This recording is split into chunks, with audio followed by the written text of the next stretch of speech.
మీరు కూడా బెట్టింగ్ యాప్స్‌ని ప్రమోట్ చేయడానికి రెడీ అయ్యి ఒక 5,00,000 అడ్వాన్స్ తీసుకొని, ఇట్లా అరెస్టులు చేస్తానని తెలియని వెంటనే డబ్బులు వెనక్కి ఇచ్చేసారని చెప్పి బయట టాక్ వినిపిస్తుంది. ఎంతవరకు ఫ్యాక్ట్ అది? అది నా దగ్గరకొచ్చారు. హ్మ్. ఆల్రెడీ నాకు 4,00,000 అడ్వాన్స్ కూడా ఇస్తా అన్నారు. ఓకే. 4,00,000 అడ్వాన్స్ ఇస్తా అన్నారు. అంటే వాళ్ళు డైరెక్ట్ మెయిల్స్ పెట్టారు ఫస్ట్. బెట్టింగ్ యాప్స్ నుంచి మెయిల్స్ వచ్చినాయి. బెట్టింగ్ యాప్స్ నుంచి మెయిల్స్ వచ్చిన తర్వాత నేనేమన్నానంటే, మరి ఏంటి సార్ అసలు బెట్టింగ్ యాప్స్ అంటే అసలు దేని గురించి ప్రమోషన్ అంటే క్రికెట్ బెట్టింగ్ గురించి అన్నారు. ఐపీఎల్ క్రికెట్ బెట్టింగ్ గురించి అన్నారు. ఇది 1 ఇయర్ బ్యాక్. 5,00,000 ఇస్తాం సార్ నేను. 5,00,000 అంటే ఫర్ ఈ వీడియోకి ఇంత ఇస్తాం. మీరు దీని గురించి చేయాలంటే ఫస్ట్ ఎవడైతే నాకు మెయిల్ పెట్టిన తర్వాత నేను వాట్సాప్ నెంబర్ ఇచ్చిన తర్వాత వాట్సాప్ నెంబర్లో వాడికి పిక్ లేదు, ఫోటో లేదు. ఇక ఫోటో లేని వాళ్ళని నేను అసలు నమ్మను. ఎందుకంటే ఫోటో ఉంటే నీతో ధైర్యంగా ఉండి మాట్లాడతా, ఫోటో ఉన్న తర్వాత నువ్వు వీడియో కాల్ చేసి మాట్లాడతావు. ఫోటో లేనివాడితో మనం ఏం మాట్లాడతాం? అక్కడ దాకా ఎందుకు, ఇమ్రాన్ విషయంలో కూడా ఇది నాకు అడిగిండ్రు, ఇట్లా సో అండ్ సో మాస్టర్ ఇట్లా సో అండ్ సో అంటే నేను చేయనని చెప్పాను. నాకు అవసరం లేదు బ్రదర్, ఎందుకు చేయను అంటే ఇప్పుడు నాకంటూ ఒక 10,000 ఫాలోవర్సా, 20,000 ఫాలోవర్సా, 10 లక్షల ఫాలోవర్సా ఉంటారు. ఉండడం వల్ల ఏమైందంటే బషీర్ మాస్టర్ గొప్పలాని చెప్పిండు, నేను చేసిన అని చెప్పి నా మీద కేసు పెడతారు కంపల్సరీ. ఎందుకంటే నేను గతంలో కొన్ని డాన్సర్స్ యూనియన్ని కొన్ని యూనియన్స్లో కొంతమందిని మమ్మల్ని ఇబ్బంది పెడితే వాళ్ళని అరెస్ట్ చేపించిన. చాలా పెద్ద పెద్ద గొడవలు ఉన్నాయి. ఎందుకంటే ఏదో ఎవడన్నా పోగొట్టుకొని కూడా రియల్గా పోగొట్టుకొని కూడా కంప్లైంట్ ఇచ్చిన నా మీద కేసు అయిద్దని చెప్పి అదొక ఎలిగేషన్ సృష్టిస్తారని చెప్పిన. నాకు అవసరం లేదు బ్రదర్, నేను చేయను అన్న.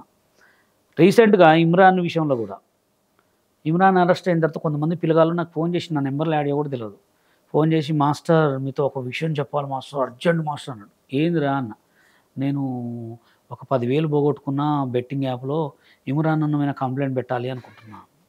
నాకేం చెప్తున్నారా అన్న. మీరు మీ అందరికీ సపోర్ట్ ఇస్తారుగా అంటే, నేనెందుకు చెప్తాను, మీ నాన్న అడుగు, లేదా మీ అమ్మని అడుగు, లేదా మీ ఫ్రెండ్ని అడుగు, నువ్వు ఎవడైతే పెట్టినావో దాంట్లో అడుగు. నువ్వు బెట్టింగ్ యాప్స్ పెట్టేటప్పుడు నాకు చెప్పినావా, నువ్వు ఆడేటప్పుడు నాకు చెప్పినావా, అది ఇన్స్టాల్ ఆడుకునేటప్పుడు నాకు చెప్పినావా? నాకు చెప్పలే కదా, నాకెందుకు చెప్తున్నావు అంటే, లేదు మాస్టర్ మీ సోషల్ మీడియా పెద్దోళ్ళుగా. పెద్దోళ్ళు అయితే ఓన్లీ సజెషన్స్ ఇవ్వడానికే, కానీ నువ్వు ఆయన మీద కంప్లైంట్ పెడతావు, ఆయన మీద కంప్లైంట్ పెడతావు, నాకు అవసరం లేదు. నువ్వు కావాలంటే నువ్వు ఎక్కడ చూసి ఆయన్ని ఫాలో అయినా ఇన్స్టాగ్రామ్లో మెసేజ్ పెట్టుకో, లేదా పర్సనల్గా పో అన్న. అవునా మాస్టర్, సారీ మాస్టర్ పెట్టేసి. మళ్ళీ ఇంకొకడు అంతే, ఒకడు 5 లక్షలు అన్నాడు. నాకు వద్దురా నాయన, ఇంకెవడో బయాస్ అనే, నాకు ఎవరి పేరు వద్దు. అప్పుడు ఆ హర్ష సాయి గురించి మాట్లాడినా నేను, ఏది హర్ష సాయి పేరు మీద మోసాలు జరుగుతున్నాయని మాట్లాడినా, అది సాల్వ్ అయిపోయింది. ఇవన్నీ ఫేక్, నీకు కావాలంటే పెట్టుకోలేకపోలేదు. అట్లా జరుగుతాయనే బెట్టింగ్ యాప్స్ కూడా నేను చేయను అనమాట. ఇప్పుడు మామూలుగా బెట్టింగ్ యాప్స్ గురించి చాలా మందికి అరెస్ట్ చేయడం కానీ నోటీస్ ఇవ్వడం కూడా జరిగింది. ఇలా జరగడం పైన మీ ఒపీనియన్ ఏంటి భయ్యా? ఏది ఇంకా ఎవరు అరెస్ట్ కాలే కదా, అంటే జస్ట్ పిలుస్తున్నారంటే ఎవరు అరెస్ట్ అయ్యి వాళ్ళని పట్టకపోతేనే దీని గురించి తగ్గుతుంది తప్ప ఏదో నోటి మాట 100 మంది చెప్తాం. ఫస్ట్ అరెస్ట్ చేసి తీసుకుపోయి ఒక 2 రోజులు జైల్లో ఉంచి ఇడిచిపెడితే భయం అనేది స్టార్ట్ అవుతుంది. అవునా కదా? ఇప్పుడు ఎలా ఇది అరెస్ట్ కాలేదు కాబట్టి ఎవరికి కూడా భయం అనేది. ఇప్పుడు ఇంకోటి కూడా కొత్తది ఏం నేర్చుకుంటారంటే, అరెస్ట్ కాగానే ఏదైనా సోషల్ మీడియాలో పెద్ద హీరోని ఎవరైనా అరెస్ట్ చేసిరంటే పారిపోతే బెటర్ అని అనుకునే రానియద్దు.